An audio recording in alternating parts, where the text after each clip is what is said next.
Welcome to my channel set tax சேனலுக்கு உங்களை அன்புடன் வரவேற்கிறேன். இன்றைய வீடியோவில் வருமானத்திற்குள்ள பட்ஜெட் போட்டு சேமிப்பது எப்படி அப்படின்னு நான் உங்களுக்கு ஷேர் பண்ண போகிறேன். நிறைய வீடியோஸ் பட்ஜெட் வீடியோ போட்டிருந்தாலும் அதில் வரக்கூடிய நிறைய கமெண்ட்ஸ் அண்ட் மெயில்ஸ் என்னென்னு பார்த்தீங்கன்னா, நாங்கள் பட்ஜெட் போடுறோம் ஆனால் எங்களுக்கு பட்ஜெட் துண்டு விழுந்துருது, ஏதாவது ஒரு அவசர செலவு வந்துடுது, எங்களால் வருமானம் கம்மியாக இருக்குது, பட்ஜெட் போட முடியலை, பட்ஜெட் போட்டாலும் அதை ஃபாலோ பண்ண முடியல அப்படிங்கிறாங்க. நம்மளோட வருமானம் எவ்வளவு குறைவாக இருந்தாலும் நம்ம சில விஷயங்களை ஃபாலோ பண்ணோன்னா பட்ஜெட்டை ஈஸியாக ஃபாலோ பண்ணிடலாம். ஒரு பாசிட்டிவ் ஃபீலிங்ஸோடு நம்மளால் முடியும், இதில் என்ன சொல்லியிருக்காங்கன்னு கேட்போன்னு நீங்கள் ஒரு பாசிட்டிவ் ஆட்டிடியூடை கேட்டிங்க அப்படின்னா இந்த புது வருஷத்துலேருந்து உங்களுக்கு பட்ஜெட்டில் துண்டே விழாது. அது இல்லாமல் நான் பட்ஜெட் டைரி இப்போ புதுசாக புது வருஷத்துக்கு நான் ரெடி பண்ணிட்டுருக்கேன், கஸ்டமைஸ் பண்ணிவிட்டு அது தனி வீடியோவாக போடுறேன். வாங்க ஃப்ரெண்ட்ஸ், இப்போ வீடியோக்குள்ளே போகலாம். ஃபஸ்ட்டு விஷயம், நீங்கள் பட்ஜெட் போடுறதுக்கு முன்னாடி உங்களோட மொத்த வருமானத்தையும் கணக்கு செய்யணும். நீங்கள் என்ன செய்வீங்க, வீட்டில் நீங்கள் வேலை பார்க்குறீங்க, உங்கள் சம்பளம் மட்டும்தான், அது மட்டுமே வருமானம் கிடையாது.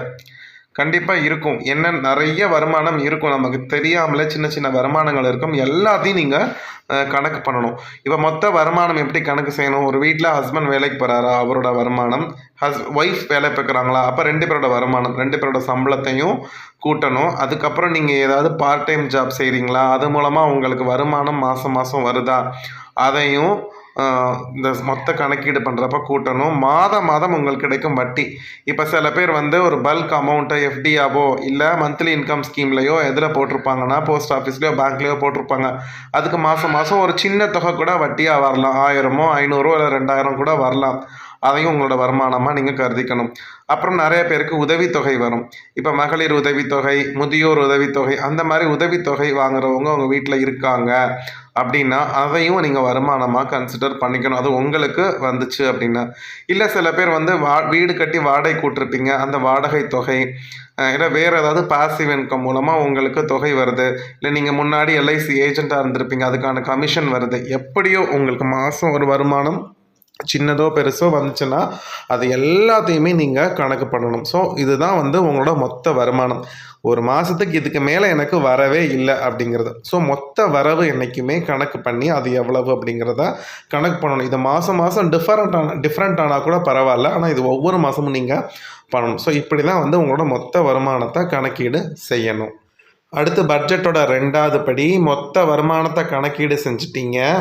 அந்த மொத்த வருமானத்திலிருந்து 10% 40% வரைக்கும் உங்களோட வருமானத்துக்கு தகுந்த மாதிரி, உங்களோட குடும்ப மாத செலவுகளுக்கு தகுந்த மாதிரி நீங்கள் முடிவு பண்ணிக்கோங்க. ஆனால் மினிமம் 10% இருக்கணும், மேக்ஸிமம் 40% தொகையை உங்கள் மொத்த வருமானத்துலேருந்து எடுத்து கண்டிப்பாக சேமிக்கணும். ஃபஸ்ட்டு செய்ய வேண்டிய வேலையே சேமிப்பு தான். அதுக்கப்புறம் தான் நீங்கள் பட்ஜெட் போடவே போகணும். ஃபஸ்ட்டு உங்கள் மொத்த வருமானத்தை கணக்கு பண்ணணும். உங்கள் மொத்த வருமானத்தை கணக்கு பண்ணி அதில் மினிமம் 10%லேருந்து மேக்ஸிமம் 40% வரைக்கும் கணக்கு பண்ணி அதை ஒரு சேவிங்ஸ் அக்கௌண்ட்டில் போட்டு வைக்கணும். கம்பல்சரி இதுலேருந்து நீங்கள் மாறவே கூடாது. மினிமம் 10% போட்டு வைக்கணும். நீங்கள் எவ்வளவு கம்மியாக சம்பளம் வாங்கினா கூட பரவாயில்ல. நீங்கள் 10,000 சம்பளம் வாங்குறீங்க, மொத்த வருமானமே எனக்கு எல்லாத்தையும் சேர்த்து 10,000 தாங்க வருதுன்னா அதில் கண்டிப்பாக நீங்கள் 1000 தான் சேர்த்து வைக்க, கண்டிப்பாக சேர்த்து வைத்தே ஆகணும். இல்லை 10,000 எனக்கு பத்தாது, நான் மாத கடன் தான் வாங்குவேன் அப்படின்லாம் நீங்கள் சொல்லவே கூடாது. அது எவ்வளோ வருமானமாக இருந்தாலும் 10% சேர்க்க வேண்டியது ஒரு சட்டம், அது ரூல் அப்படிங்கிற உங்கள் மைண்டில் பதிய வச்சுக்கணும். அந்த 10% தொகையை எடுத்து நீங்கள் நார்மல் சேவிங்ஸ் அக்கௌண்ட்டில் போடலாம். இல்லை நீங்கள் அதை எடுக்கவே கூடாது, நான் கண்டிப்பாக எடுக்காமல் இருப்பேன்னா வச்சுருங்க. இல்லை எடுத்துருவீங்கன்னா ஏதாவது ஒரு ஆர்டியில் போட்டுருங்க. நீங்களாக போய் ஒரு கமிட்மெண்ட்டுக்குள்ளே சிக்கிருங்க. அதை நீங்கள் எடுக்க முடியாதபடி அது ஒரு இடத்துல சேர்ந்துக்கிட்டே இருக்கணும். அந்த மாதிரி ஒரு கமிட்மெண்ட்டை பண்ணிவிடுங்க. இந்த 10% தொகையை எக்காரணம் கொண்டும் நீங்கள் டிஸ்டர்ப் பண்ணாதீங்க. சில பேர் அதிகமான வருமானம் வாங்குவாங்க, அப்போ என்னால் 20% நான் சேர்க்குறேன், 30% நான் சேர்க்குறேன், மேக்ஸிமம் 40% வரைக்கும் நீங்கள் சேர்க்கலாம். இப்போ ஒருத்தவங்க 80,000 சம்பளம் வாங்குறாங்க அப்படின்னா அவங்களாம் 40% தாராளமாக சேர்க்கலாம். அவங்களோட செலவுகளை கம்மி பண்ணிக்கணும். அது மாதிரி வருமானம் கூட கூட உங்களோட சேமிப்போட பர்சன்டேஜையும் நீங்கள் கூட்டிக்கலாம். அதில் தப்பு கிடையாது. பட் ஆனால் 10% நீங்கள் குறைஞ்சிடாதீங்க. அதில் வந்து நீங்கள் உறுதியாக ஸ்ட்ராங்காக இருக்கணும். இந்த வேலையை பண்ணிட்டதுக்கு அப்புறம் தான், இந்த 2 விஷயத்த பண்ணதுக்கு அப்புறம் தான் நீங்கள் பட்ஜெட் போடவே போகணும்.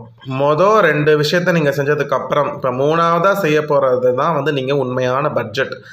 மிச்சம் இருக்கக்கூடிய 90% தொகைக்கு நீங்கள் பட்ஜெட் போட போகிறீங்க. அந்த 90% தொகையை வச்சு தான் பட்ஜெட் போட்டு உங்களுடைய முழு மாத செலவுகளையும் அந்த 90% தொகைக்குள்ளேயே நீங்கள் சமாளிக்கணும். இதுதான் வந்து இப்போதைக்கு உங்களுக்கு சேலஞ்ச். நான் 90%ங்கிறது 10% சேவிங்ஸ் எடுத்து வைக்கிறவங்களுக்கு.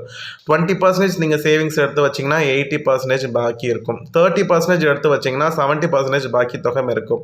40% என்னால் எடுத்து வைக்க முடியுங்கன்னா மிச்சம் இருக்கக்கூடிய 60% வச்சு தான் நீங்கள் என்ன செய்யணும், அந்த முழு மாத செலவையும் நீங்கள் சமாளிக்கணும். அந்த மிச்சம் இருக்கக்கூடிய எவ்வளோ சதவீத தொகையோ அதுக்கு தான் நீங்கள் பட்ஜெட் போடணும். இதில் ஹையாக இருக்கிறவங்களுக்கு பிரச்சனையே இல்லை. நான் ரொம்ப கம்மியாக இருக்குங்க, இந்த மிச்சம் இருக்கக்கூடிய 90% இருக்கிறதே வந்து எனக்கு பத்தாது, அதில் நான் எப்படி ஃபேமிலி ரன் பண்ணுறதுன்னு நிறைய பேர் கேட்குறீங்க. உங்களோட மைண்ட் வாய்ஸ் என்ன கேட்குது. ஸோ அவங்களுக்கு தான் அடுத்த ஸ்லைடு.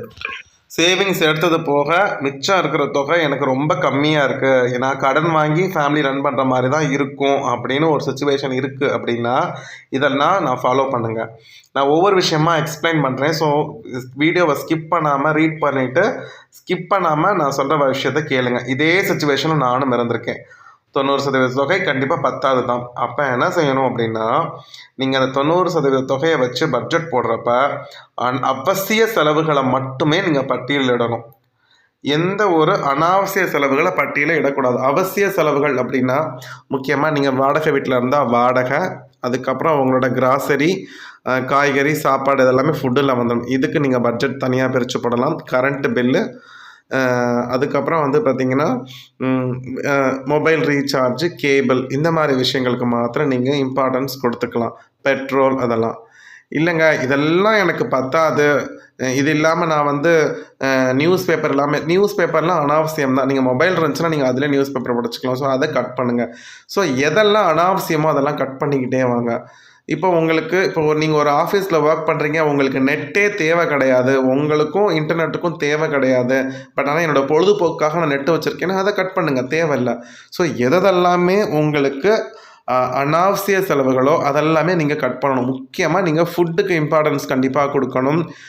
பிள்ளைங்களோட ஃபீஸ்க்கு இம்பார்ட்டன்ஸ் தரணும். அதுக்கப்புறம் இபி பில், நீங்கள் அந்த மாதிரி பில்ஸ்க்கு இபி பில்லாக இருக்கட்டும், அதுக்கப்புறம் வந்து பார்த்திங்கன்னா நீங்கள் ஏதாவது உங்களுக்கு இஎம்ஐ இருந்துச்சுன்னா அதுக்கெல்லாமே நீங்கள் இம்பார்ட்டன்ஸ் கொடுத்து அதுக்கு நீங்கள் ப்ரையாரிட்டைஸ் கொடுத்துக்கலாம். ஏன்னா அதெல்லாமே அனாவசிய செலவுகள் சொல்ல முடியாது, இதெல்லாம் அவசிய செலவுகள். எது அதே மாதிரி சரி ஓகே, நான் அவசிய செலவுகள் பண்ணியுமே எனக்கு பட்ஜெட்டில் துண்டு விழுந்துருமோன்னு பயமாக இருந்துச்சுன்னா அந்த அவசிய செலவுகள் பண்ணுறப்பே சிக்கனத்தை கடைபிடிக்கணும்.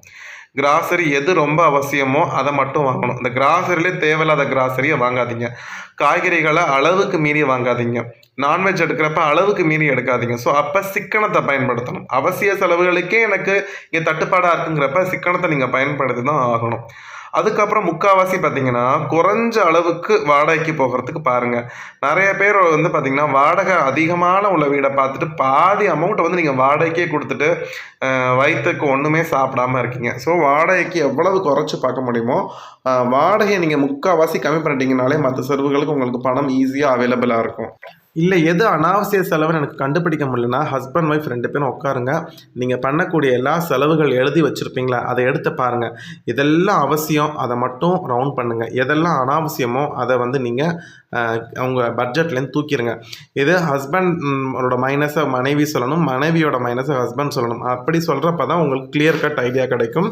இது வந்து நம்ம ஒரு கன்க்ளூஷனுக்கு வரணும் அப்படிங்கிறதுக்காக இந்த டிஸ்கஷனை பண்ணலாம். இதை வந்து சண்டை போட்டுக்கிறதுக்காக யூஸ் பண்ணக்கூடாது. கண்டிப்பாக 2 பேருமே நம்ம சிக்கனமாக இருக்கணும் அப்படின்னு கணவன் மனைவி சேர்ந்து ஒரு விஷயம் ஷேர் பண்ணுறப்ப அனாவசிய செலவு எதுன்னு ஈஸியாக கண்டுபிடிச்சிடலாம்.